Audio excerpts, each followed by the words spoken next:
પ્રભુ ઈસુ ખ્રિસ્તના ગૌરવી નામમાં આજની પ્રેમી સલામ. જય મસીહ કી. Praise the Lord. હાલેલુયા.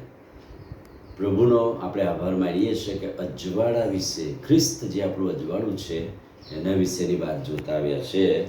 અને એ ખાતરીદાયક વચન યોહાની સુવાર્ત 8મો અધ્યાય 12મા વચનમાં, જગતનું અજવાળું હું છું. ખ્રિસ્ત આ જગત પર અંધકારને દૂર કરીને જીવનનું અજવાળું આપણને આપ્યું. અને જ્યારે કે પ્રભુ કહે છે કે 8મો અધ્યાય 5મું વચન, જ્યારે હું જગતમાં છું ત્યારે હું જગતનો પ્રકાશ છું. અને જગતમાં આવીને આપણને એણે પ્રકાશ કે અજવાળું આપ્યું.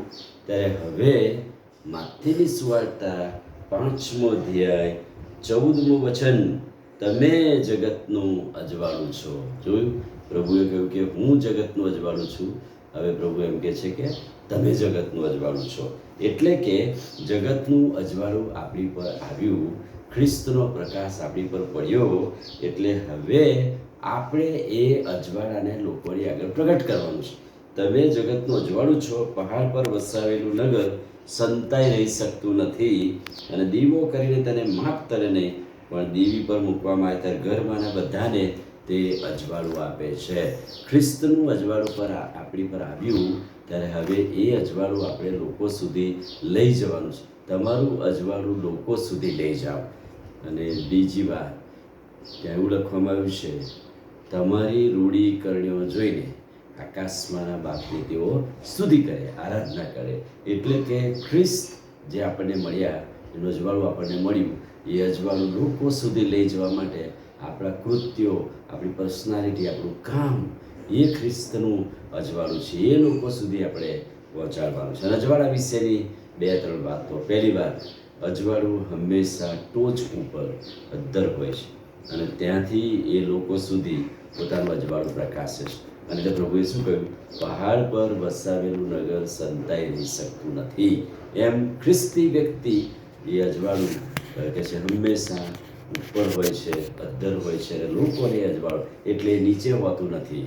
અને બીજી વાત, અજવાળું હંમેશા એ અંધકારને દૂર કરે છે. અજવાળું અંધકારને દૂર કરે.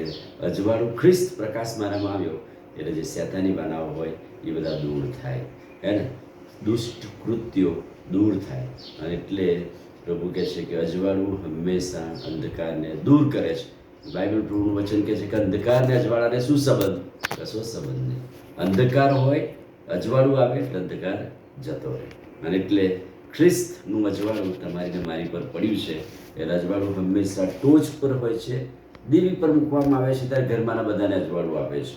અને અજવાળું હંમેશા અંધકારને દૂર કરે છે, દુષ્ટ કૃત્યોને દૂર કરે છે. ત્રીજી વાત, અંધારું એ અજવાળાને જોઈને ભાગી જાય છે. કેમ કે અજવાળું હંમેશા સ્ટ્રેટ, સીધી લીટીમાં પ્રકાશે છે. એ આમ તેમ જતું નથી.